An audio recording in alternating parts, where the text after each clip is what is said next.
tonight for the presentation of Increasing Youth Mental Health, Problems Facing Today's Youth. My name is Amanda Glasser, and I am a health educator for the Chelmsford Board of Health as well as the school department. Throughout the year, we collaborate with local partners to provide residents of the greater Chelmsford area with presentations on a variety of subjects. Excuse me. According to the CDC, mental health disorders among youth are described as serious changes in the way children typically learn, behave, or handle their emotions, causing distress and problems through their day. Among the more common mental health disorders that can be diagnosed in childhood are ADHD, anxiety, and behavioral disorders. Recent data has shown that 1 in 6 children aged 2 to 8 years old has a diagnosed mental, behavioral, or developmental disorder. Tonight we have Dr. Daniel Rosa, who is a clinical psychologist at Chelmsford High School for the past 26 years, along with having his own private practice here in Chelmsford for the past 30 years. Dr. Rosa enjoys giving talks throughout the year around Massachusetts on teens and the issues they face and trying to understand them better. If you have any questions, please feel free to ask. And so thank you, Dr. Rosa. Sure, thank you. So thank you all for coming. I do really enjoy coming out and getting a chance to speak. I wanted to start by saying that the kids today at the high school were telling me I was cranky. And I'm never cranky, and so I was trying to figure out where they were coming from, and I figured out that the problem was I've been wondering why my $25 donation to Holy Cross wasn't getting kids in. And if you've heard what's happening lately, I've learned that it wasn't quite enough money to buy either my kids or kids from Chelmsford in. So I really do enjoy the chance to come out. I do not want to stand up here for 2 hours. What I do want to talk about, though, in a sense, I was thinking about how I want to do this, and I do love going out to schools and parent groups, and I've been doing it for a lot of years, and often talk about the risk survey that we do and that many schools do, and a lot of it, I was going to joke and tell you that if I'm going to give you the end of the presentation now in case you want to go watch the Bruins instead of staying here or something like that. So the last words I was going to say tonight is coddled children lack the ability to tolerate life's normal frustration and disappointments. And I start there because there's a lot of good things that I love to talk about with kids. I'm going to give a little history lesson on my life, but I was also going to say that we're in a little bit of trouble. And the trouble is that I'm seeing more and more kids struggling with their resiliency and their ability to manage what we used to see as regular kind of problems. And we'll get into some of that. And I actually think that this whole college scandal reflects really a big problem. And you will find, I'm not here to blame parents, teachers, because I'm just as guilty. I'm trying to balance how to help kids want to succeed and feel good about themselves and yet deal with the challenges that they face. So it's something that's very dear to me. And again, Amanda was nice enough. So I've been at the high school for 26 years and have been in Vinyl Square, North Chelmsford for nearly 30 and spent nearly all of my time with teenagers. And as I was walking in today, I put the thing on me, the mic, and a guy said, "Oh, what are they filming?" I said, "I'm going to talk about teens." And he said, "I'm leaving now. Good luck. I'd rather stand in a highway." And I always tell people that I truly enjoy every day. But the challenges have changed, and we are, in a sense, facing what I think of as a little more of a crisis, only in that kids are perceiving that the challenges they're facing are greater, and then what we're seeing is they're not as equipped as we'd like them to be. So let me start by saying, like I said, I've been at the high school for 26 years. It's been an awesome ride. The kids are great to me. But some of the shifts we're seeing, and part of what I've been bringing into this talk the last few years, So I would say that, being known as someone who works with teenagers and enjoys it, most of the calls I get from Westford and Tingsboro and Tewksbury are the high schools, and they call and they ask me to see kids. And the biggest shift in my life the last 7 years has been that I'm getting just as many calls from the 18 to 24-year-old crowd who have either made it through college or not. And the general consensus is this adult stuff stinks. Like, we hate it. And they're really struggling. And part of the problem, and something that we'll talk about, is that they have an image that they're going to graduate and make a ton of money right off the bat, be able to move out, and it's not happening quite as quickly and as firmly as they want it, and they're struggling to understand then what to do with that. And I do want us to talk as a group about maybe why some of these changes have occurred. We know that there are more and more kids staying home longer because they can't afford to move out, and there are those types of stressors. So let me just start some of the bad news, I'll say. So we know that, and I hate to start with us talking about suicide, but the last year the rates are up 30% in Massachusetts. If you look at trends of the last 15 years, the rates are up. We're talking about for all populations, we're up 28% and 30% in Massachusetts. And for teens, they've gone up even higher. And again, it speaks to the amount of stress that they feel and the struggles that they're having dealing with the types of things that they perceive as the challenges they face that we sometimes as adults don't always understand. So as those numbers increase, you probably are aware, if you're here, you're either here because you're a parent or a teacher, or I'm getting the number of calls I get, for example, college campuses. The rates have practically doubled of kids seeking treatment on campus. And part that you should know, or hear, so I started in Chelmsford in '93, and I had spent the years prior to that working at a psychiatric hospital in Nashua, which I thoroughly enjoyed. And I always tell kids, I didn't enjoy kids being in the hospital, I enjoyed trying to help them. And back then, kids stayed in the hospital for 3 to 6 months. And then it gradually changed. And in 1991, I did one of my first talks. I was invited to speak to the Chelmsford teachers, and I told them that I was 30, and I told them that they no longer are just teaching, that they're nurses and parents and psychologists, and I thought they were going to throw me off the stage. They weren't really happy to hear it, and it's changed a lot even more since then. But so for people, I assume most people are from Chelmsford here, so I started in 1993. In '94, we added Dr. Steve at McCarthy and Dr. Sue at Parker. Now jump ahead, and we now have a psychologist in each elementary school. We have psychologists at both middle schools. We have 3 now at the high school. And we are not able to service the way I wish we could all the needs that are there. Part of that is reflected that if people call my private practice, I'll tell them that there's a 6-month wait. And it's not because I'm so great. Part of it is because I work full-time in the school and I try to only see 15 kids a week. But anybody who's tried to reach somebody new, it can be pretty difficult to get an appointment. Psychiatry is worse. So trying to get a med appointment is even harder. And so I think those changes have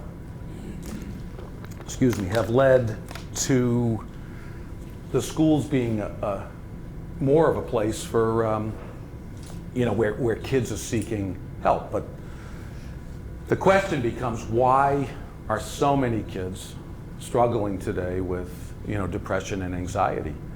And some of the things that have led to Chelmsford, I'd like to see Chelmsford and the administrative staff as being, really aware and of the kids' needs and looking at the progression of psychologists. I think it's true in many school systems that the clinical support is being increased. So I'd like to start by asking why, from your perspective, you think, and because you're just as much of an expert as me, to be honest, why do you think that things are changing so? Why? Britain and England,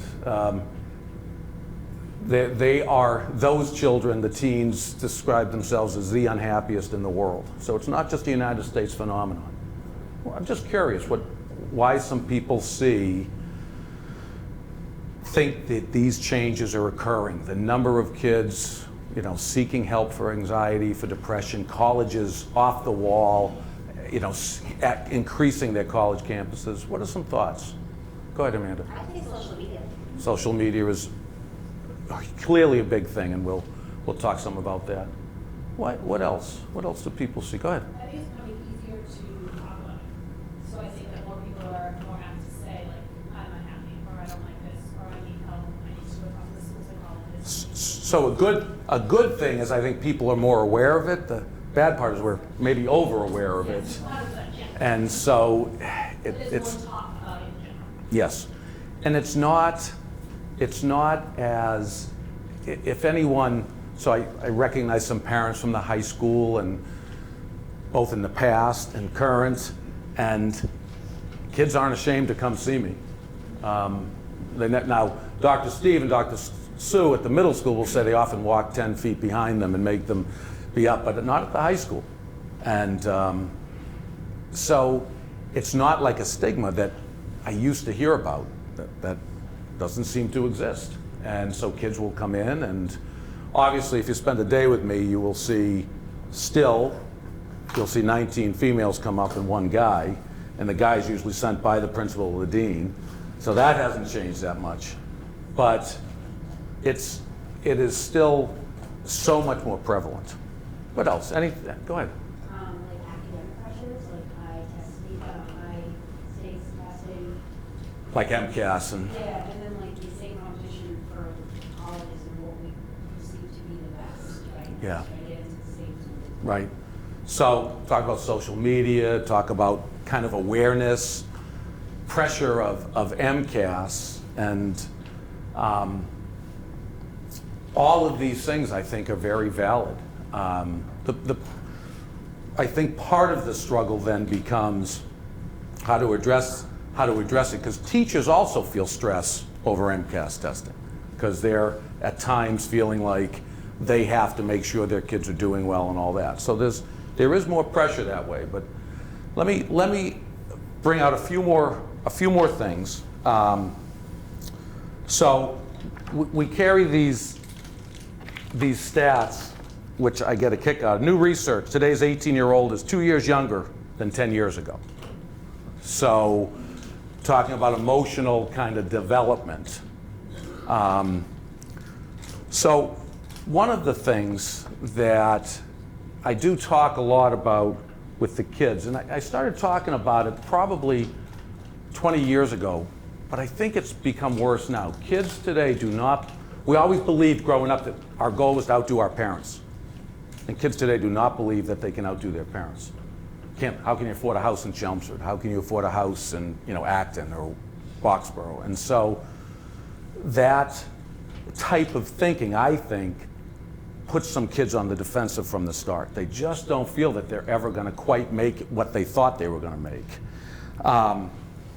We kind of mentioned it. Anybody know what FOMO is? If you've heard me talk FOMO? Fear of missing out. So social media, what Amanda said, but always, being kind of in the loop.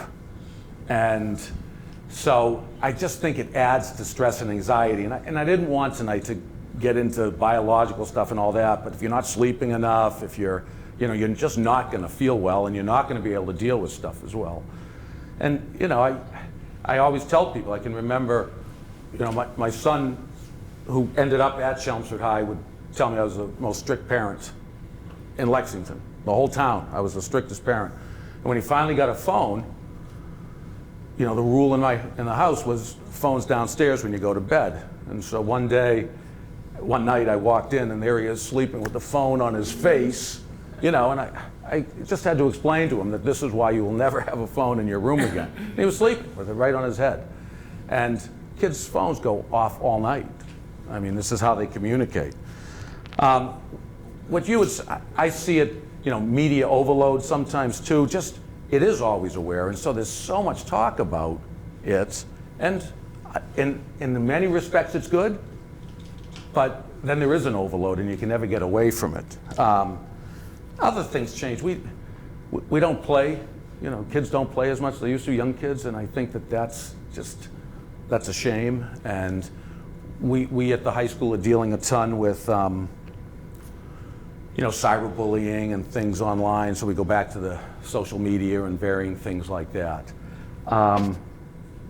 So I think that, you know, if I go back to that statement I made where coddled children, it sounds like I'm being really nasty. I've met very few parents whose intent is to harm their kids. But if we do jump for a second to the college thing, this has been going on forever, and I'm just surprised that it's surfacing. But it went on in different ways. I mean, when I was in college, you know, you could buy a research paper, and you just had to sign something that said you weren't going to use it. It was just going to be used for research purposes. And that was before you could track it. And I forget the website where teachers now can basically put in a paper and see, you know, if patterns have been developed. But so my point of raising that, so even back then, companies trying to make money and selling these research papers that really were tough to track. And then we moved to this crisis of wealthy parents buying their way into schools, which to me, there's so many bad things to it, obviously, but I feel bad for the kid who didn't get a spot because someone else was able to get in illegally. But, and I know people don't know me, but what's the message to the kids, your kids, if you buy your way into a school? And how is that person ever going to learn to function if that's how they get in?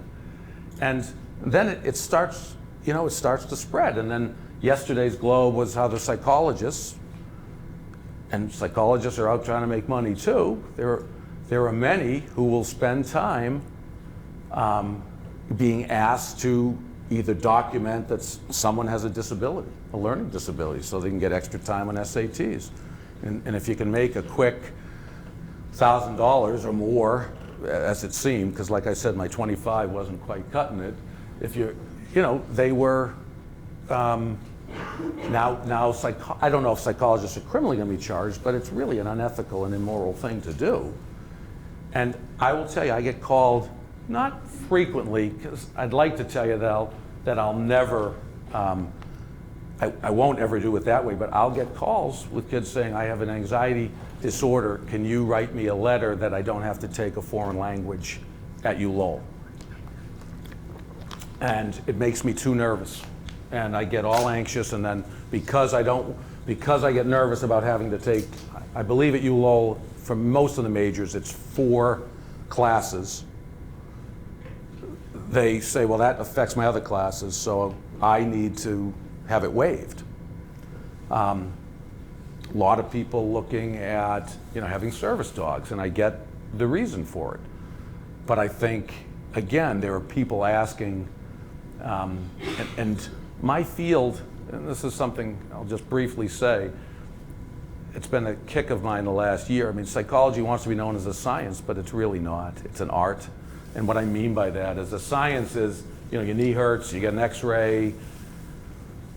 How do we determine who needs a service dog? How do you determine this? They're hard things to determine, but there are people who will write that letter pretty quickly. And just as there are people who, and Amanda we could all speak about it, before marijuana became more legal, decriminalized, there were several doctors who made a living writing medicinal marijuana prescriptions for people who didn't need them. You just pay them money, pay $300 and you got a license. And so all of these things I raise because one of the biggest issues for me, I had mentioned that it seems to me that kids feel that they aren't going to outdo their parents. And, you know, I think that stress permeates. And what you were saying, I think part of what's happened is things are so expensive, like college, that another part of this has been, I think when you went to college 30, 40 years ago, if you changed your major, if you changed your career, it wasn't seen as a huge thing. But I think that kids feel that they have to know what they're doing if you're going to go spend for a relatively inexpensive education at UMass, $100,000. Whereas if you go to BC and you're going to spend, starting to close in on $300,000 if you don't get aid, that kids are feeling that pressure. I have to know what I'm doing if I'm going to spend that, if you're going to spend that money on me, or if I'm going to take out those loans. And that pressure, I think, is part of where some of this anxiety comes from. Go ahead. Do you think there's also any link to grade inflation like in schools? That it seems like, I'm a teacher, not a counselor, but it seems to me that everyone gets A's now. Yeah. Even seeing my son and my daughter go through school in Chelmsford, everyone has A's. The average of the test was an A. And I'm like, how does that average? What happens to the C? And I go back and look at my report card, I'm like, well, I got a C. That is sad. Like, you would freak out. You know, like, they don't get ever any kicked back at all. So I have to admit, I might not know your kids if they got straight A's, because I don't get to see those kids that often. No, but so it's an interesting point, because I know this, when we were talking about a term I hadn't used yet, you know, the big term was helicopter parents, and we're kind of shifting it to snowballing parents, and you know, the old days of what we call helicopter parents. And I can remember doing talks where I'm just one of those, I actually don't feel old, though I've done this for a long time. And I've never been a big fan of, you know, trophies for everybody who plays and preschool graduations and stuff. I've never been a big fan of it. But we do it. But that's like, now that stuff feels minor. Now we have parents calling college professors to complain about a grade, not the kid, parents calling. And so we face that in schools. And so you face it in high school, and in you know, middle school per se, but in high school they start being more aware that these grades matter. And I think there's a certain pressure we know that the kids feel, and I think teachers feel. And again, I used to, one of the talks that I give on self-esteem, I don't do it as often because I always worry I'm going to come across as harsh, and I don't think any kid who knows me would say I'm harsh. I just try to be honest. But self-esteem isn't straight A's. Self-esteem is how you respond to not getting straight A's. Self-esteem isn't making every team. It's how you respond to getting cut, applying to colleges and getting turned down. And that's what good self-esteem really is. And so there's some really nice, you know, the teachers at the high school are great. They really are. And, you know, they're the ones I obviously know the best. But they struggle to fail a kid because they will feel bad as people. They also will possibly get some crap from parents. And we live in a world, most of you in here, I mean, I shouldn't say that because there's some younger people too, but I can tell you that, again, when I was a kid, when I was at Lexington High School, my dad would very clearly say, if you think what happens at school is bad, wait till you get home if I got in trouble. You know? And that's, I noticed a shift, and again, I'm kind of stereotyping, but we noticed a shift 10, 15 years ago where it was, what are you doing as a teacher for my kid? Why are they failing? And that that idea started being a little more prevalent. And so I've talked, again, one of the nice things for me, I've been out at colleges sometimes and talked to college presidents, and they talk a ton about that. Colleges get sued because kids get a C. And so, because I can't get into grad school then. And so, and my dad would joke, my dad is 91, and one day he pulled out his college thing, and his college report card was mostly C's. And he said, I didn't do great, but I was an average student at college. Every one of you in here will tell me, if your kid got a C, what are they gonna feel like if they got a C in his class? They're gonna think that they really failed, basically. Possibly because they're the only one, possibly, but they're gonna feel that, you know, they really did poorly. Go ahead. Well, is that also sort of an indication of the mentality of failure? Is it saying failure seems to be the opportunity to get more intelligent? I know when I was going to college with things I wasn't good at, but that taught me to afford to have to build a workout. Yeah. Well, and you would like to, you know, again, if we go back to what I said about self-esteem, if you can take a C and use it as a learning tool, you're a lot better off. But I do think that we as a society, a C is now not considered a good, it's a bad grade. And teachers will face some backlash, kids may face some backlash. And so I think that in and of itself led to some of the grade inflation over, you know, the course of time. So that type of stuff really, I think, has affected kind of the way that I think kids respond to tough times. And I think that's one of those challenges right there, is that I don't know if you can get back to where a C is really an average grade. You did average. D is a bad grade, and F, you fail the class. But in our world today, not graduating, you know, it's just crushing for people. And so we really work very hard to make sure everybody graduates. And it won't happen. You know, there's always somebody who doesn't, but it really is a, I think grade inflation is true, but I think it's happened for all the wrong reasons. And it's part of the pressure. Like, I'll go back to this college thing because it's so stuck with me.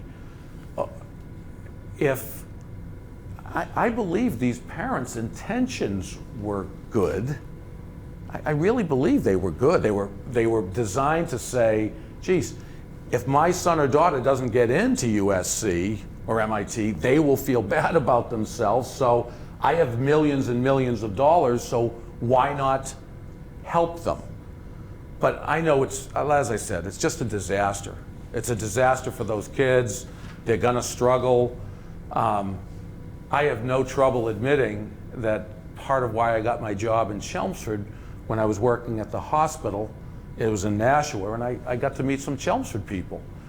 And connections are very helpful, and when Chelmsford approached me about starting a psych department, you know, the job was mine. I was told that. And it was kind of embarrassing, but because I had to interview people. So 30 years later, anybody who interviewed them, I apologize, because it was my job.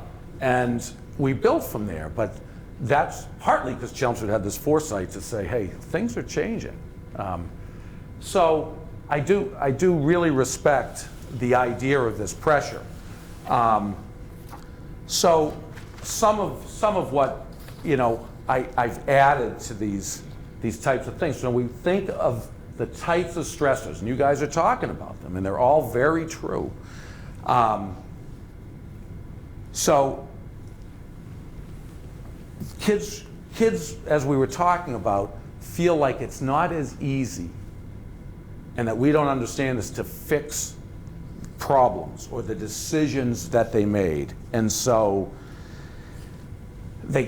one of the terms we're using a lot is the toxic effect of imperfect decisions. And all we're really talking about is, again, if I majored in business and I decided to switch to psych, it didn't feel like that big of a deal 30 years ago. But today, you've spent all this money on this education for this, and then you're like, you know what, I don't want to do this. And I think that kids feel a lot more pressure then to know what they're going to do. And I don't know, you know, if we did a show of hands of the 30 of us here, I admit I was lucky. At 13, I was either going to play for the Sox or be a psychologist. Those are my only two choices. And Sox didn't want me, so here I am. And, you know, and that's the truth. But I went into college as a psych major. I went to grad school and doing what I wanted to do.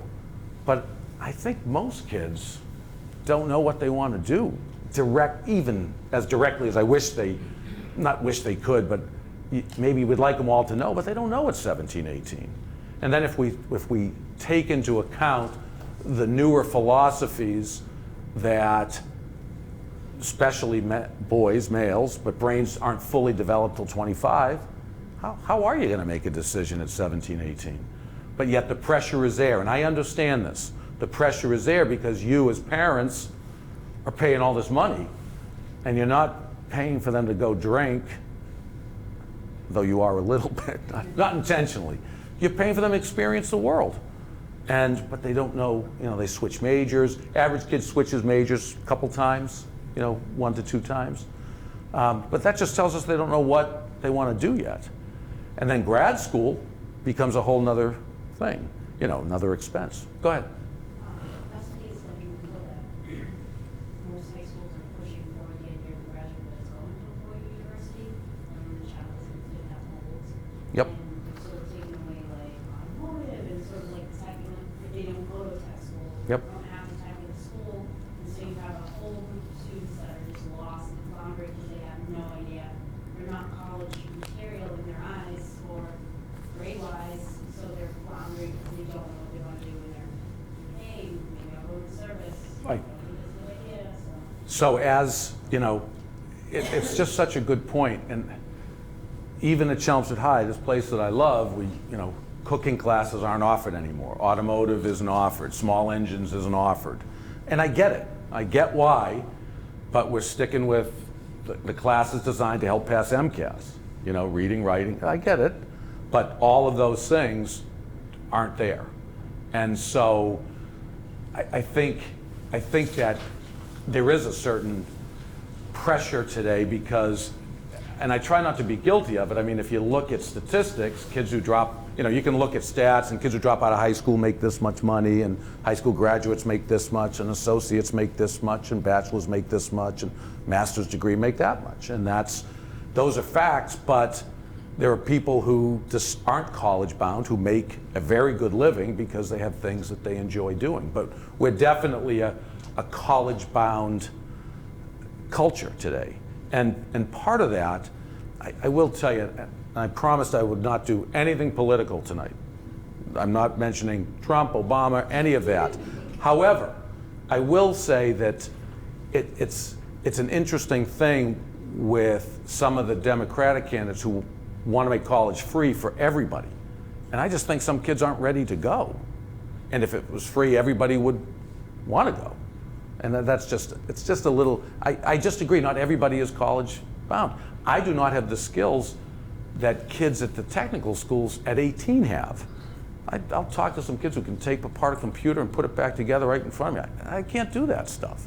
And they can make a very good living doing that type of stuff. So you're absolutely right that is, it's a change that we, I think, as a country have to address, that not everybody is necessarily college bound, and nor should they be. So I've talked a little bit about how I think that one of these issues leading to this increase in anxiety, depression that has been out there, and is definitely out there, and we definitely see it. We've talked about how, in many respects, it's so present in not just the media, but kids are so aware of it. So kids, you know, being on medicine has increased dramatically, and kids aren't ashamed to admit it to their friends. And, you know, I went to the doctor and they put me on anti-anxiety, antidepressant. We are And I think it works against us, a quick fix society. And so when I started doing this, medicine was the absolute last resort after you had spent however much time trying counseling, therapy, whatever you were going to do. And if it wasn't working, at some time we may get to a medicine discussion. And I always, whenever docs get mad at me and they accuse me of criticizing them, but you'll walk into your pediatrician and say, they'll kick you out and talk to your 15-year-old who goes and says, oh, I haven't been sleeping well, I'm feeling anxious, and they come out with a prescription for medicine. And I think that's a mistake, because then they don't or haven't been able to learn kind of how to kind of work through a problem without medicine. But psychiatrists will tell me, Dan, so you're going to let a kid feel lousy 6 months or a year before you recommend that they come to me? And I'm like, I'm going to try my best to help them feel better without needing medicine, because they're still growing, their brains are still developing, and I'd prefer to keep them off medicine if I can. So I think that the part of the struggle is we live in such a fast-paced, quick response world. And so when kids come to see somebody, they also want to feel better immediately. And I used to say to them, listen, you just told me you've been feeling lousy for 2 years. Shouldn't I have 2 years to help you? And that's not what they think. And so kids will say to me, geez, Dan, I've met you 4 times. I'm not feeling better. And I'm like, geez, I've met you 4 times and I'm feeling a lot worse right now. No, but that's the world we live in, very quick. Got to feel better right away, or I need medicine, or I need to do this. And I think it's led to a culture where kids aren't as able to work out stuff. Go ahead. Well, so the question is, can you teach a class on coping skills? And anybody who's been through any mental health stuff, that is the word now, coping skills, resiliency. And we talk about it so much, and if kids end up, unfortunately, in a hospital, whether it's what we call a partial hospital or they're inpatient, everything is about coping skills. And we all talk about it. We talk about how to cope, and it's a process, though, of still learning, and some of it's maturity, but learning how to do it. But yes, we talked about, in Chelmsford, we've talked about doing a kind of a coping skill or more of a meditation-like thing for kids before MCAS, because some kids get so nervous about them, and I get why. There's all that pressure, but they get so worked up that we talked about doing a 5-week kind of relaxation thing, starting as even 4th graders.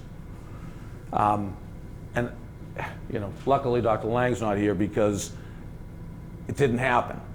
It didn't happen before Dr. Lang, to be honest. He's only been here 3 years, but it just wasn't going to fit how we're going to review for MCAS and get all that stuff done. Go ahead.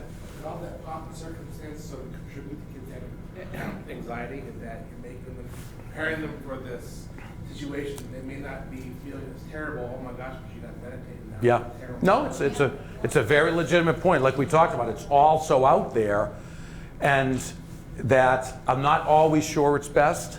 And like I said, it didn't happen. But go ahead. I'm a teacher also, and I feel like we are teaching differently our kids that stress is a bad word. So because if you say I'm stressed, then it's like, oh, okay, get out of jail free card, and they don't sit well with discomfort.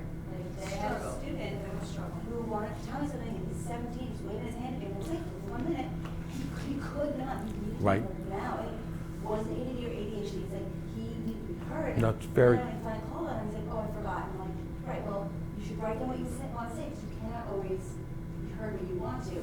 And the problem is that it starts when they're so little, that to have a coping skills class in high school, it's too late. It's such a huge point, and again, I don't really ever follow a plan, a pattern, but stress or anxiety has become a bad word, and yet we know that again, I hate quoting research. So before an SAT, kids who are too stressed don't do well. But kids with no stress don't do well either. Moderate levels of stress are when we do our best. But right away today, when kids feel stressed or anxious, they panic, and again, everybody tends to panic, and you're exactly right. And so that ability to sit with discomfort, we've lost it kind of over the years. And that's another thing. As I talk about some of the, we talked about how imperfect decisions, kids really worry about that. That's the second thing, we just don't tolerate stress and anxiety. Kids do not tolerate it well, and they seek that immediate fix. And sometimes it's good to work through it. It's good to have some anxiety. And then if I go back to psychology as an art versus a science, the struggle is when is it a problem versus when is it not a problem? And it's a judgment call. But you're absolutely right that part of our struggle, in my opinion, is we now do not allow kids to struggle, never mind C's, but also to feel stress. And it is okay to feel stress. What we have to do is figure out how to help manage stress, and then know when this stress is over the top versus this is, something that is just normal stress.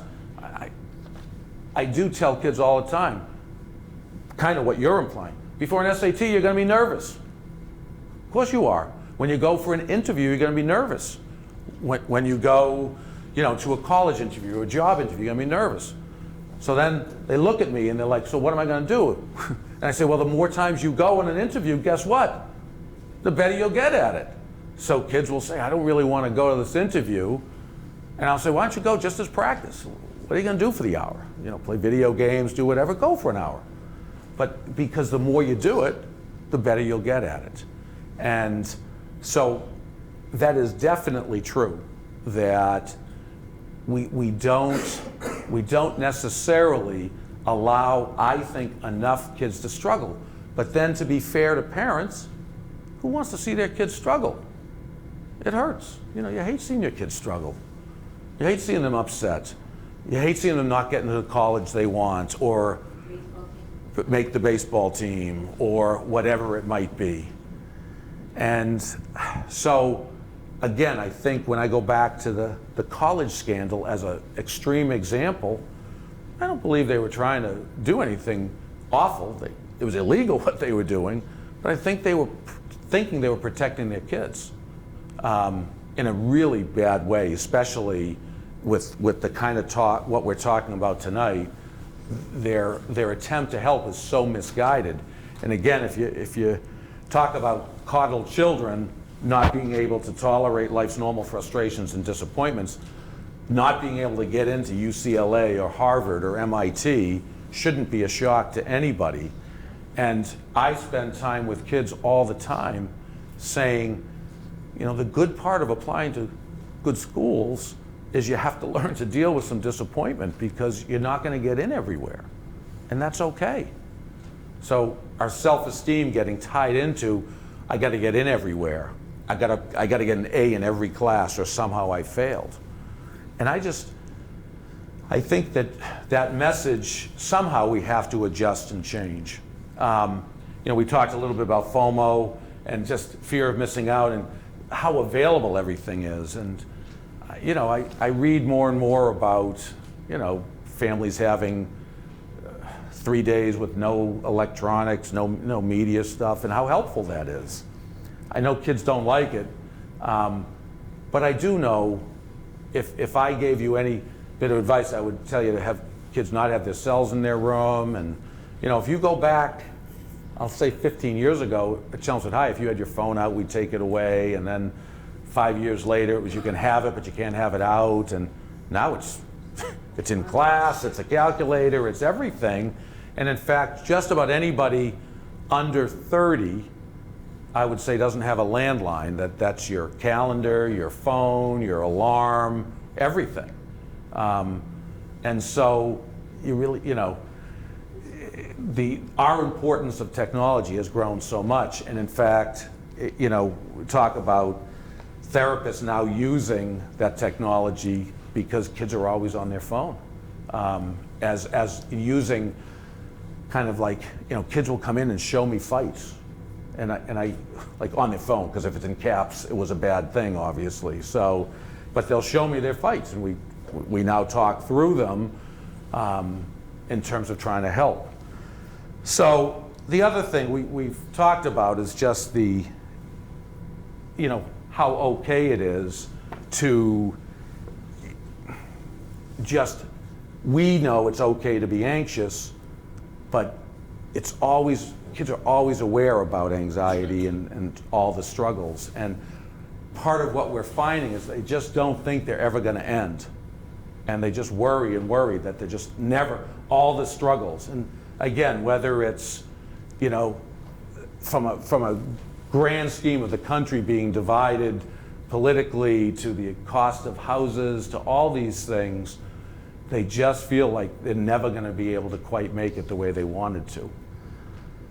So I want to shift for a second. So part of where I think all this stress and this depression increase comes from is that kids today they've lost some sight of what really being happy means. And if you think of happiness, how do we define happiness today? And how do kids, if you think about kids that you know, whether you're a teacher, whether you're a parent, how do kids define a happiness or, success today?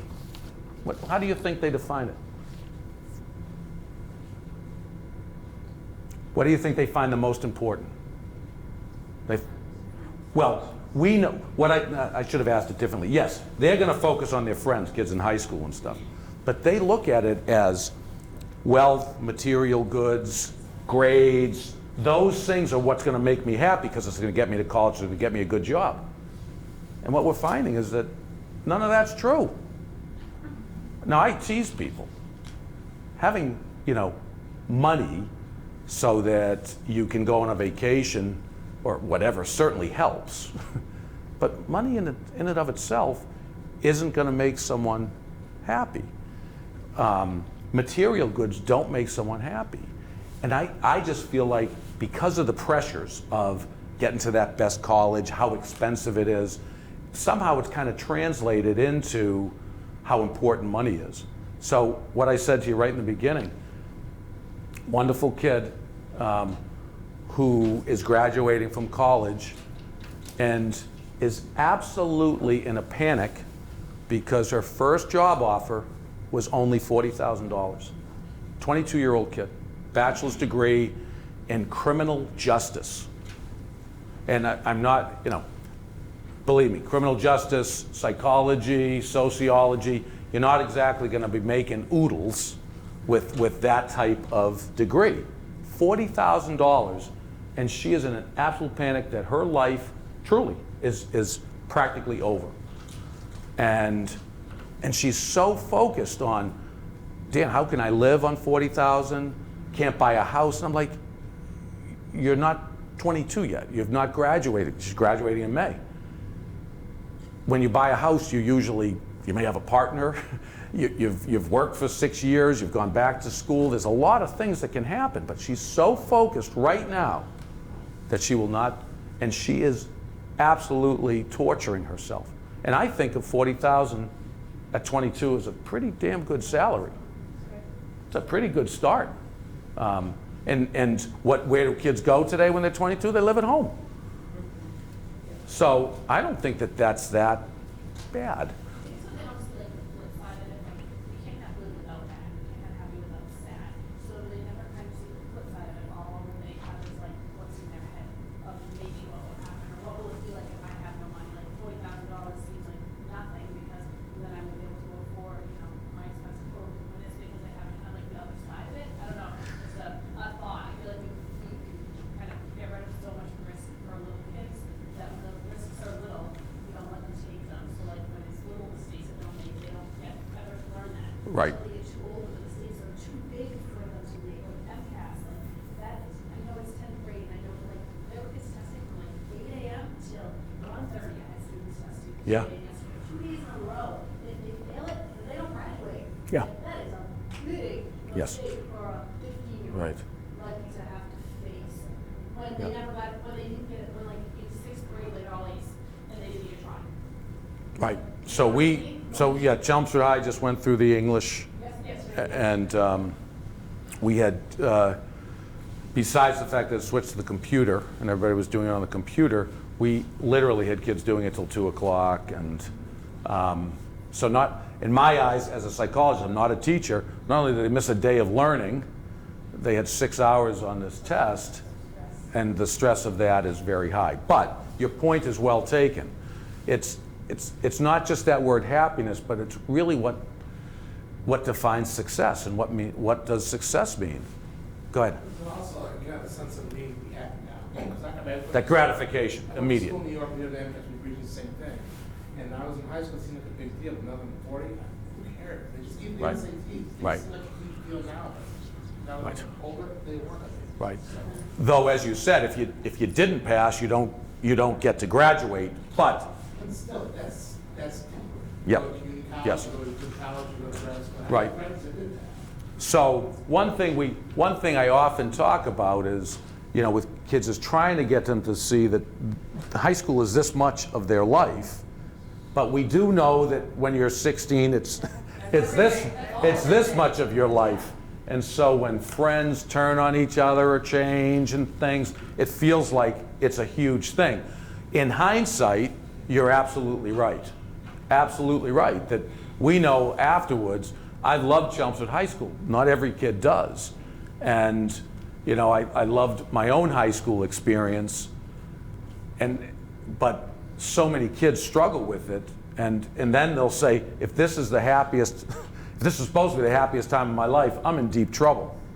And you do hear that a lot. Go ahead. This position where I work, a large immigrant population, and I think there's, with different stresses, like it's cultural stress of like, you have to do this well for the family, but then in my mind, the white parents see that, and they like feel inadequate, and so they kind of double down, and then they put pressure in a way, but they don't see it as pressure. If you just say like, you're pressuring your kid, no, it's opportunity.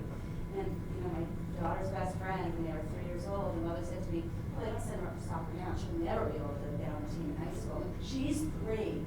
And I think the conversations about this have to start at the preschool level, because I am watching her friends grow up, and I'm watching, like, they get shuttled everywhere, they don't have any choices. They don't know what it means, they don't know how to do something, because we can't do it, it's okay. Right. And then, at a high school level, like, I ask them, look, you're going to do it, just go by and run off. I don't know which one's the best. I don't know. And so they're so afraid of making a mistake. I think part of it is because they don't want to disappoint mom and dad. Yes. And that mom and dad are pushing this. They're so afraid of not being enough, in part social media. We're not, I don't think it's moms. Right.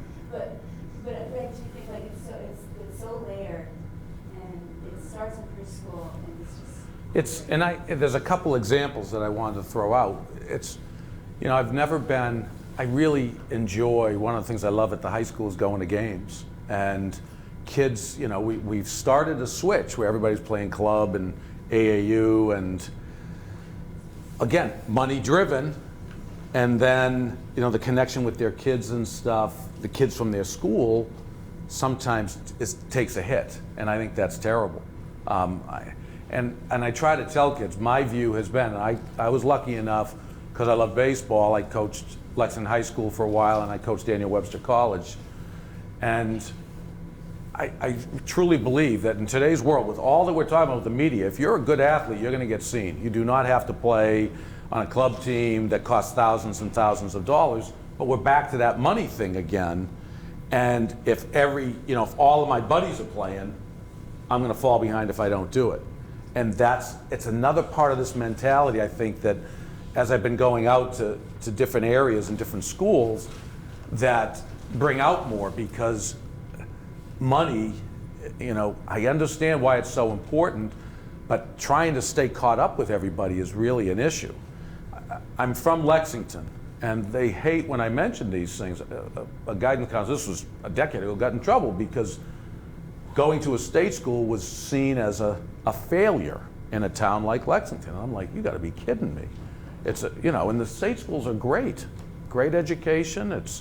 So those type of things permeate, I think kids' thinking. And so I think you're right. And so we see pressure even as early as, way back when, and kids at 6 and 7 already doing club teams or whatever. And I'm not sure it's in their best interest to do that. So there is that pressure that everybody feels. And then, so if we shift, so this idea of happiness, money or whatever it means, I think that it really goes back to how do we help kids feel better about themselves, be able to cope and manage. Because I know for me, the biggest thing that I tell kids is that I'll know you're doing okay when you can manage whatever's thrown at you.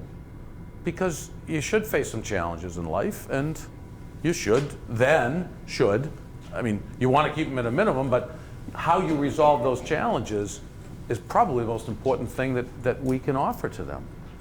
And so though I agree with you that this idea of trying to help kids understand that high school is a small part of their life, we know that their friends, making that sports team, leading a play, whatever it is, that's everything. And they feel like such failures if they can't do it. And that starts that whole process of, am I ever going to be able to make what I wanted to in my life? So I do think that all of these things have led to increased why we see such numbers of kids struggling with anxiety. Everything from the word has a negative connotation, though kids aren't afraid to use it, to the pressure that they feel from MCAS to be successful. But when I told you at the beginning, the biggest shift I'm seeing even in my private practice is the calls I get from that 18 to 24, that kind of span, because they're not sure that they can make it the way that they had anticipated. And so what's happening is they're calling, it's the usual shift. I mean, I meet plenty of freshmen and sophomores who are struggling with anxiety and depression, but you start to see a shift junior year, because then what happens in all schools, all high schools? What starts junior year? Discussions about college and your future. And so that starts to elevate that tension level. So if you didn't do as well your first 2 years, you're anxious, but then it just starts that process. And then do you know what would you guess, what's the average kid coming out owing today, 4-year college? Anybody read it? Just the average around 40 is what, so you take everybody, the kid who goes, but the average kid's owing 40,000 coming out of it's 30 to 40 at the state schools. That's feels like a lot. And the idea of how they're going to pay for it and loans and all that stuff. And kids don't want loans, but they want to, go to BC, and BC's expensive now. BU's expensive. These schools literally are $70,000. And so that's one of the things that I think that junior year where I start to see it, because then kids are coming saying, what am I going to do? And then the anxiety gets even worse, and their functioning then takes over. Instead of finding ways to be successful, they're focused on their failures and are they going to be able to make it, and it just is such a negative cycle. So we're trying to figure out better and better how to change that cycle. But I do come back to that happiness word, because if we can try to help people, kids, teenagers, and young adults, maybe redefine some of what happiness is and what success means, that may be one of the, it sounds so simple and it's so hard to do because I think we've gotten away from it. And I know it doesn't cut it to just be a good person, to have good morals and good ethics, but if we can help people begin the process of, I think, changing what happiness means in terms of learning that money by itself doesn't cut it. Has anybody heard of people who win the lottery? I don't know what's tonight. What's tonight? Is it Mega? What's the big one that's out there? Powerball. There's one mass millions is only 75 million, so I'm not participating in that one. It's 500 million or more for me, so I'm only doing that one. But you know, money is such a driving force, and I worry that we've kind of lost some of the ideas of what, you know, being happy really can mean. And so that's become a big thing for me when I try to talk to kids, to try to help them kind of redefine what their goals are. Obviously I want them to pass their classes, pass MCAS, get to the, you know, and I'm not a guidance counselor. And we have great guidance counselors at the high school, but I tease them, I don't want these kids to go to the best school. I want them to go to the best school for them. And so you had mentioned community college. This option is a very legitimate one today. Now, what's the only problem with community college for a lot of the kids that I see, would you guess? Where do they have to live? With mom and dad. They want to live with mom and dad, and they want to go out and live. And I will be honest, and I say this very respectfully because it's not my money. Even kids going to Lowell, I push to live there if they can afford it. It's just a great experience. And I know it's not always, you know, affordable, it's not always the best, but I always push that. But so I wanted to talk for a little bit about some of what, because you guys will help me just as much. You're seeing it, I'm seeing it, the anxiety's off the charts. We mentioned coping skills. What do you think we can do, both as, you know, in schools, me as a psychologist, how do you think we begin to re-educate this idea of what depression and anxiety is? What are some of the things we can do? Anybody just feel like throwing a few things out? Go ahead. Well, especially with anxiety, it's kind of like you don't do a disorder, you don't like, essentially if they have an anxiety about something like coming to school, it's like, well, you don't say, okay, well, you don't ever have to come to school, like, we'll do this outside of school. It's like with all anxieties, if you just kind of like, if a kid has a fear of whatever, and you just shut them away from the fear for the rest of their lives, it's only going to manifest itself in another way. So you can't run from it? Yeah, Right. so it's kind of like, you know, we deal with this all the time, like, when kids can't be in a room with other kids for the mere reason that they just can't handle, like, hearing things or whatever. It's like, okay, so you take them out, and we don't really teach them how to deal with those sounds, and how the rest of their lives are going to deal with sounds. Yeah. You know?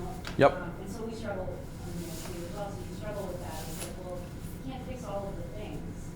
We can teach you how to deal with them, but we don't always do that. Yeah. We just kind of like do the fix, Right. pull them away from it. Yep. And then it just gets worse or manifests itself another way. I always joke, I tell kids are great to me. They rarely get mad at me, and I don't have to grade them and cut them from teams and stuff, but 2 times they'll get mad at me. When they feel anxious, and I know the solution is not to go home to your bed, it's to come to school. It's to work with us to try to figure out how, because of course your bed is more comfortable. Of course it is, but it's not very functional. And so, and if they're feeling very down, or, you know, kids cry a lot sometimes, and that's not a reason to go home. That's a reason to take a 5 or 10 minute break, maybe more, and get through it, and then go back to class or your job or whatever. And again, I know it's, you know, kids know when I say those things, I'm not taking it for granted that it's not as easy as it sounds, but we also haven't built this up over the years that, you know, functioning in a certain way requires them to participate. So I come back to that coping skills, but I think that's a huge piece. I kind of align it together, how to manage those stressors in healthy ways, because patterns of behavior can develop. I'll read it. I was going to read it at the end. A kid who graduated from Chelmsford High was asking if she could visit, and I said, oh, I'm going to do a talk. And she said, what are you talking about? I said, oh, what I always do, teens, you know. And she said, mention, this is what this kid just wrote me, Mention when they begin to take accountability for their actions, when they forgive themselves for negative self-destructive behaviors and begin to take care of themselves, things will change for the better. Now this is a 22-year-old. She did say, by the way, tell them, listen to Dr. Rosa, but she didn't listen to me either, I'll tell you that. But it's interesting, you know, not just what you said when you get to be 40, but as they get older. So coping skills is some. What else do we know can help? Well, what else would you suggest? Go ahead. I think at an early age, it's important to teach kids that it's way to be successful, but they also need to learn how to fail. And that failing is okay. We don't become successful by our successes, but we learn from our failures Yeah. as much as we do from succeeding. We come back to not just grades, and again, it's not to attack teachers. It's how can you make a C or making the second team not be a failure, and also that it's not just not a failure, but if you work with it, it can get better, you know, and that you can learn from it, and so I think that's huge. Go ahead. That's somewhere along the way too, because I saw my high school kids, I had a teacher's class, and it's more challenging class, it's not to stop and tell them. When you learn how to ride a bike, could you get on the bike and ride? Because if you could, no one taught you, and you didn't learn anything. So if you come in my class and you say, hey, I'm not actually teaching you anything. Right. I'm like, so you have to start lower. I'm like, and you're gonna fail a whole bunch of things, and I'm sorry. I'm like, but you're never gonna learn if you're actually never fail. And learning is super uncomfortable. I tell them that, like, you can't learn unless you're on the edge. You have to be on the edge to learn. I'm like, and it's uncomfortable, and you're going to push you, you have to be pushed to that point where you're never actually learning anything. Like, it's not comfortable to learn something new. No one wants to do that. And they've got to this point that kids don't even know what learning is or what it feels like. They just want the A. Yeah. Like, And they got to pass the test, right? Yeah, like, but they want to know exactly what's on the test. Yes. Tell me exactly what's on the test, so I'm not gonna actually learn any of the material, I just wanna be able to shoot back, throw back, like, throw up all the information you just gave me. Yeah. And not know what I'm talking about. Right. And how dare you say I don't know what I'm talking about? And then the parents, Right. why does my kid have a C? Right.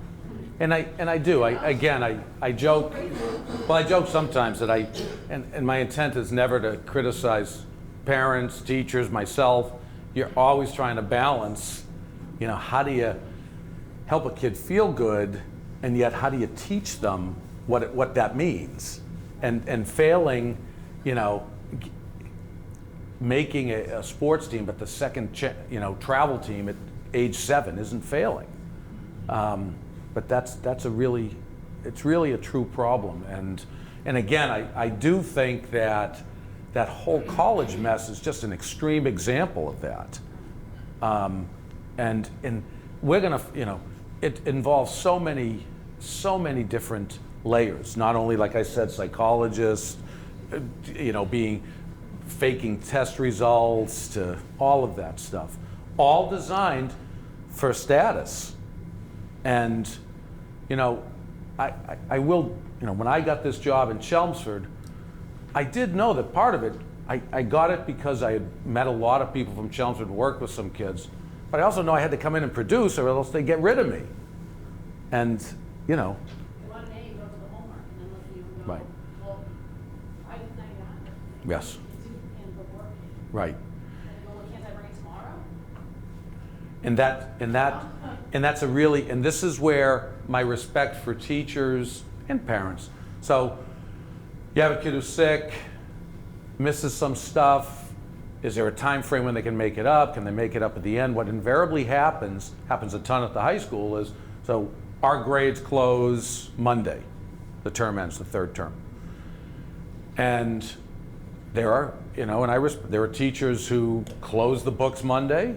There are those who will say, listen, grades aren't due till the 8th, I think, or Friday. And so some teachers will take stuff, you know, up till a little bit later, if it's makeup stuff. And then there's some teachers that don't do makeup.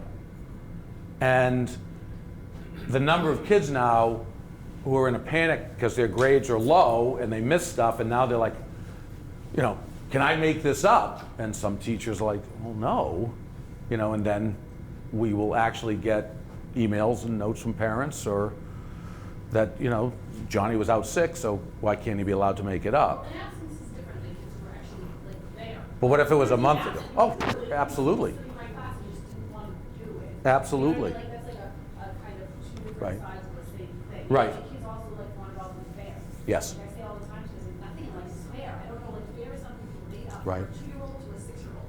After 6, like there's no fair. There's no such thing. Right. My life isn't fair. Your life isn't fair. And Billy might get extra time and you might not. And I'm sorry. That's Yes, and it's absolutely true.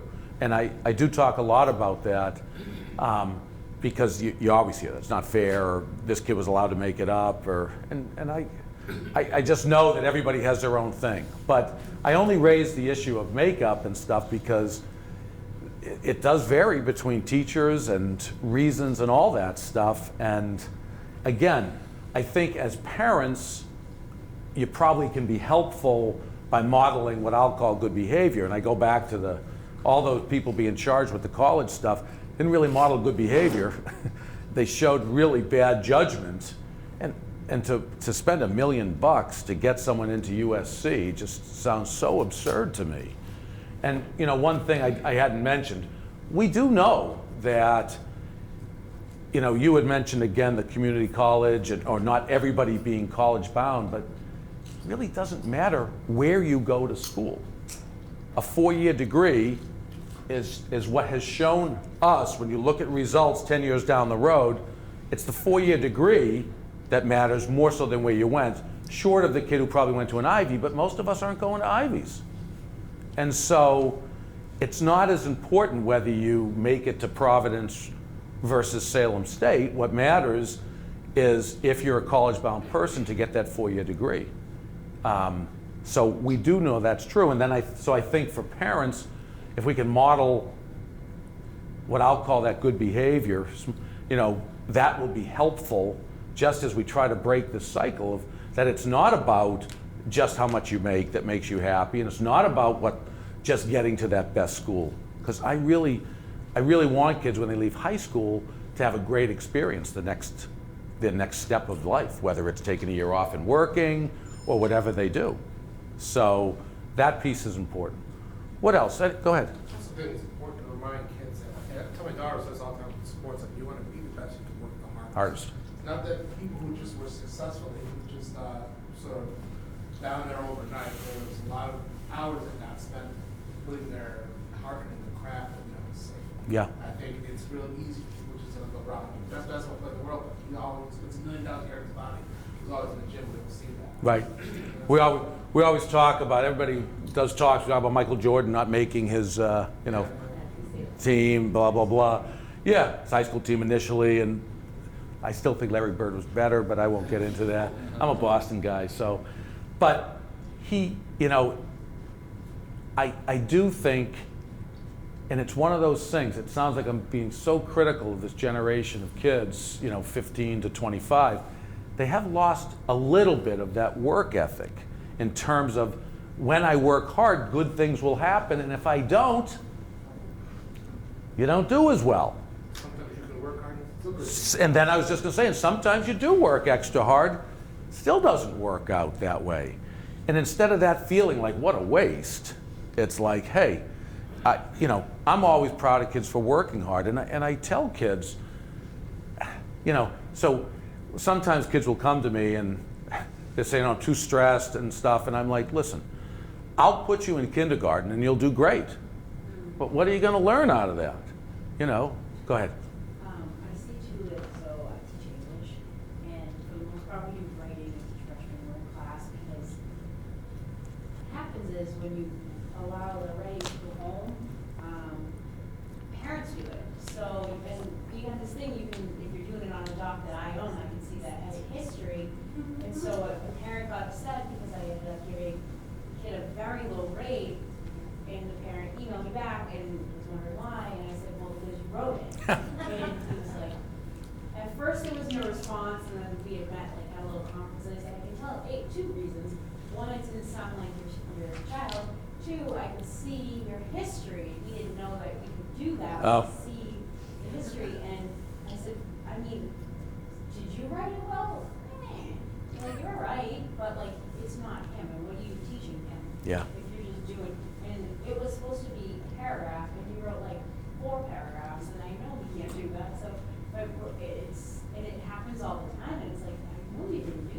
Right. I can tell you didn't do that, that's too much. And, I mean, we're setting kids up for failure when you're just doing their work, or what are they learning? You're not gonna be able to function on the world because you're doing it all. Right. You know how to do it, I know you do. Right. And part of what you just said, which is so true, that I worry about when I said in the beginning that we're in trouble. And what I mean by that is the idea of what it means to, be on time or be early or work extra hard. And that doesn't guarantee rewards, but it's more likely you'll get them if you're on time all the time. And I think that we start to move away from that stuff for reasons that you just said. We as adults, older adults, parents, hate seeing our kids upset and try to balance when it's okay to be upset with when it's time to help. But help isn't writing their paper. Help might be sitting with them. Help might be turning off their phone or whatever else they're using so they can focus. But I do think that parents play a huge role. And then I think schools have to make some decisions about kind of how to keep kids just well-rounded, not just focusing on those main areas. And so that, not because I want it more enjoyable, but because skills lead to other skills, and the more well-rounded your education. But we've moved away from it because we have to pass MCAS to get to college, and that's really a dilemma. What else? What else do people think would be helpful from your experience of reducing some of the anxiety? I know I've fallen prey to it feels like parents almost judge themselves on how their kids are behaving. I heard something about someplace that this guy and his wife were getting frustrated because his son was doing well baseball. As soon as they sort of said, that's his life now, this doesn't affect us and everything. Son was happier, they were happier. I fall prey to that too. Yeah. My girls aren't the best at soccer. It's not a reflection of his father. It's just Right. not good at soccer. Right. And I think that it's just such, an important statement if we can not just model good behavior, but that it is okay, first of all, to be average at some things, like soccer. Not everybody has to play varsity. I got a call a few years back, I haven't gotten it as recently, from a parent saying that she felt it was unfair because your son was playing 3 varsity sports and her son didn't make any. And I tried my best to be supportive, but explained that that's not a varsity program. If you think of what varsity sports are, the best players make the team. And the goal of it is to throw out the best team you can. And so, but that message, I think, about fairness, and we've talked a little bit about it, that's not the way that it is. So I think it's true that if we can, in a sense, not use it as a reflection of us. Now, as a non-teacher, so I say this respectfully of teachers, obviously if 25 kids are failing, something's not working in your class also. And I think it's very important that we as adults, teachers, coaches, are able to admit, I screwed up, I made a mistake. I think that's huge if we can do that for kids. And parents and teachers and principals make mistakes. And I think it's so huge if you can admit to, I screwed up. And, so, because we do make mistakes. And I'm chronically telling kids, the only thing I have on kids is 40 years. That's all I got. I'm a human, I make mistakes, I do stupid things. I get too wrapped up in the Pats or the Bruins. I go crazy with Boston sports. But it's so important that we not only don't judge ourselves by that stuff, but I think we have to give a realistic picture of what life is and what happiness is and what it means really to be successful. The kid I dated at college, her dad was a big psychiatrist out in Florida. And we got into a discussion one day as I was down visiting about, again, we're talking a long time ago, but his view, and I asked his daughter, how could he ever be a psychiatrist? His view was, Whatever makes you think life's gonna be happy. You go to work, you hate your job, and you die. And I'm like, geez, you're helping people? I mean, that kind of scares me. Because I believe, and I grew up in a whole different world. My dad's view has always been, he knows I love what I do and I get to meet kids, and his view has always been, if you do something you like, then everything else falls into place. You may not be rich, whatever that means, but if you go to work every day and you like it, everything else falls into place. And I truly believe that. And so that girl is so unhappy about only making $40,000 a year at 22. I'm like, please remember, this is your first job, it's not your last job. You know, she's entertaining grad school down the road. But I'm like, how about being happy? Like, you know, if you discover what it is you want to do, then money wouldn't have to rule you as much. And so for that perspective, that idea of happiness again, I think for her, I tease her that she's so misguided with what will make her happy. And what's being successful is. She's a great student, she does well. So I do think that we all have to work on modeling good behavior, and one of those things being that we all screw up. We all make mistakes. I think it's very important for kids to know we make mistakes. Go ahead. Well, one, being interpersonal relationships with your children and helping them kind of navigate Other? those. Say again? Helping them navigate their own interpersonal relationships. I was going to say that they're, yeah. Helping them understand Right. how they come off to other people, and, you know, having them understand that not everything is about them. Yeah, it's so, you know, and even there, it's funny because you're so right on target, and I try to balance. So my time with kids is, I want you doing whatever you can to do what's right for you. And so if you're not happy in a relationship, what changes do you want to make from, I can't be either dating this boy anymore, or I can't be friends with them, or whatever. But yet you also have to step back and say, so what role do I play in all this? Yes. And that's very crucial. And again, that idea, I know it's changed some, and whenever I do these talks, I mean, when I grew up, I can, you know, the number of kids on my street, geez, was like 30. Now, I think there's 6 kids total, and there's never anybody outside playing. And I know we live in a structured world, but the reason I say that is, again, go to the extreme of parents calling college professors complaining about a grade, never mind high school teachers, you know, parents calling high school teachers, but parents resolving or trying to resolve their kids' issues. Not talking through them or helping them see their part, but actually Leapfrogging right over them. skipping them, and, you know, you're not going to be friends with this kid, you're not going to do that. And I think that it's really true that it comes back to, we've talked about it a lot tonight, but being able to tolerate discomfort. And my neighbor got, you know, my best friend's mad at me. How am I going to resolve this, mom or dad? Not, okay, I'll call the parent, we'll resolve it. It's, what can you do to resolve it? And it's such a great lesson if we can help kids do that. And the earlier the better. Go ahead.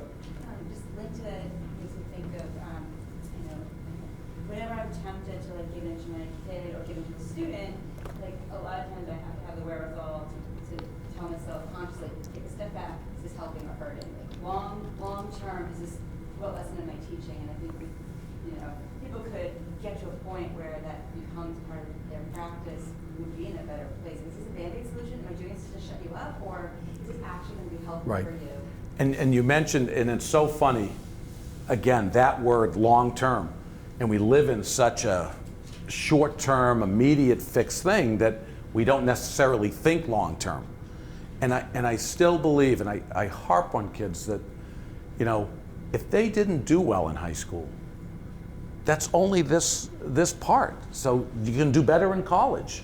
You can do better later in life. You always can get where you want to go unless you give up. And so that message of kids giving up on themselves is what I fight the most, because they don't have to give up just because Chelmsford High didn't work out and their grades stunk and they always wanted to go to BC, but the best they're going to do is Middlesex or not go to college right now. And it's trying, but that's short term versus long term, because we I think on some level, we all fall guilt. We all kind of get trapped by it sometimes. We live in such a quick, immediate world. You know, we got to fix things right away. We got to make everything go away, every discomfort right away, that the long term gets lost in that struggle. So I think that's really important. What else? We got a couple minutes before they kick us out. Any questions or thoughts that anyone wants to throw out? I think it's important to set realistic goals for your child too. Huge. You know them well enough to not give them goals that are not, you know they're not going to ever attain, no matter how hard they Right. work. They're not going to necessarily achieve. Right. They're going to want to be an artist. They can be an artist, but they're not going to Right. be a professional artist. I mean, no matter how much I Right. want to be tall, I'm never going to be tall. And- It's just a fact. And so I say this again, I know I've used it a lot respectfully, I mean this, because therein lies one of the biggest dilemmas for me is I'll never want to tell a kid they can't do something, but how many pro athletes have come out of Chelmsford? You know, meaning how many come out of where I'm from, Lexington. Chris Shaw will be playing for the Giants this year, and it's incredibly rare. There's been a couple in Chelmsford, the Acoins. I mean, there's been a few hockey players. We couldn't convince Eichel to stay for all of high school, so he left us after freshman year. But it's just rare. It's just rare. But that's I agree 100% with what you're saying. Is how do you find that balance of not making someone's dreams kind of disappear, and yet being fair and realistic to them. And it's, so I even think that's shifted a little bit, where we've gotten to, we never want to say to a kid, that's probably not what you're going to do. And again, not everybody is cut out to be a nurse because of the science that's involved in it and stuff. Or people will say, Dan, how come you went and got a PhD in psychology versus an MD? And I said, well, all those science courses, there's no way I wanted to do that stuff. It's not my strength. So sometimes you just have to show them though, because that's why I teach text when I teach a lot of nursing. It's not you say like you can't. Right. You show them like, look, you have a need. Like, how bad do you want this? Like, do you want it? Right. Because you can do it. Anybody can do it if you're willing to really put the time in. But what you're doing now isn't gonna do it. Right. You know, and show them kind of where they give them a realistic Right. view of where they are, and kind of like, you know, knock some reality in there. And if you want it, you absolutely can do it. I tell kids that all the time. Right. But what you're doing now is not going to get you there. Well, you use the word, you use it too, realistic.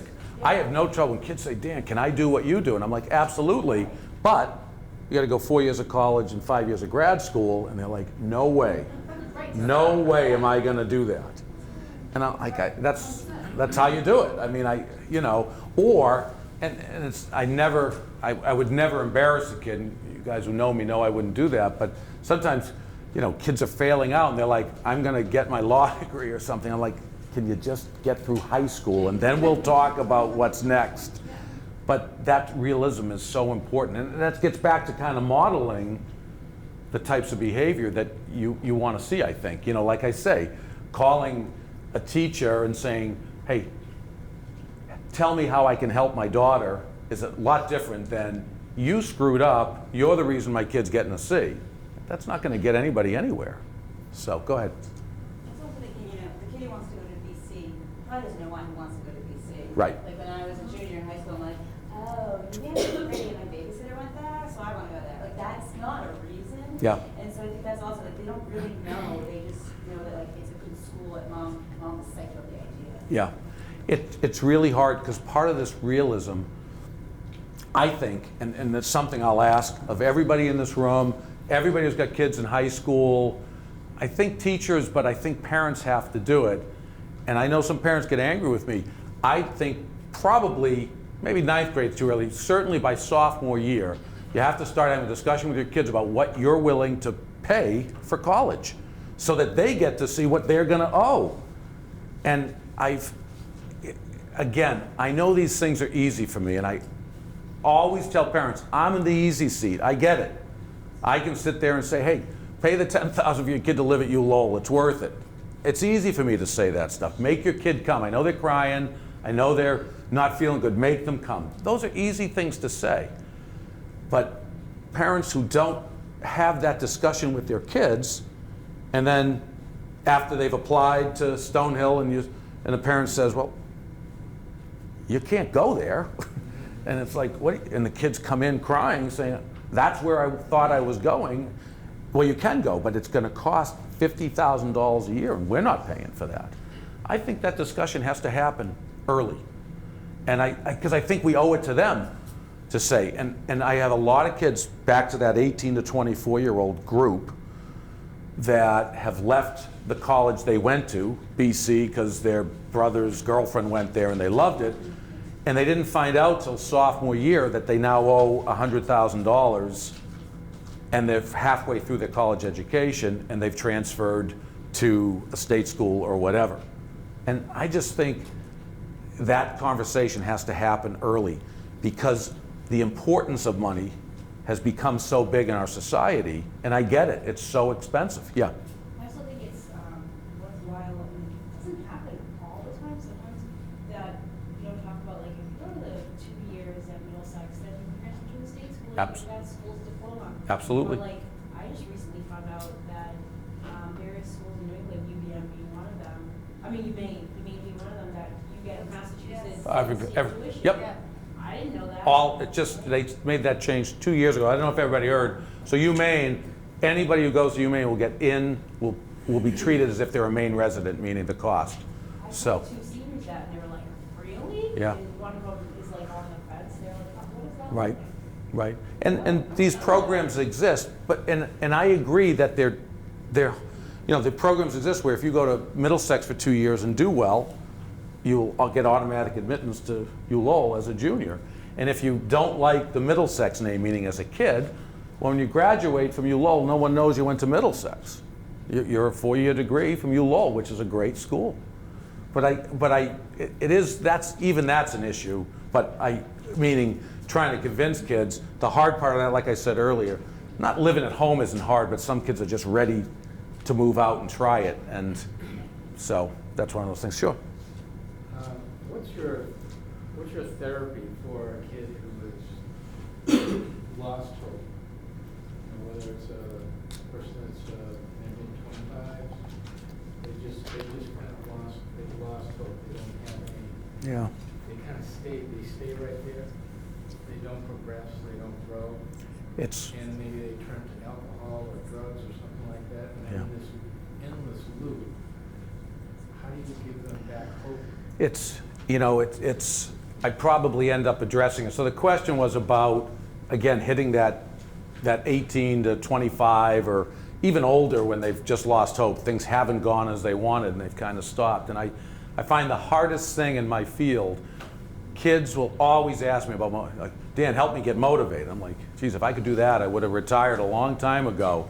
Because motivation is the toughest thing to do. But I think when people feel like life has hit them so hard and they get all these roadblocks, my sense therapeutically is, I start looking for little victories. And again, I know that's so easy to say, whether it's getting a job interview when you feel like I was never going to get one and you do, but little victories, little things that start changing it from the negative cycle, to maybe something can happen. I was trying to remember how old it was. It was a huge story about, I think it was 30, 31, and the parents basically said, you have to leave. And he said, no, he wouldn't leave. And he didn't want to work. And it was a whole big thing. And eventually, hit the newspaper because of the internet. And somebody called and offered him a job. And just to try to get that process happening. But the reason, that part of why I bring it up is that those things are happening, and we're trying to figure out ways to get people to believe that they can start making those changes and getting some successes. And things like alcohol and drugs to numb the anxiety, the depression, whatever, it doesn't help any. And so I just look for little victories, little things that I can do. But the number of times I get that call from someone saying, basically, I'm 24, I didn't think I'd be living at home. I didn't think I'd be working at Zesties. It's like one step, what are you going to do next to make it better? I know they're easy words, but I look for little successes and try to build off of them.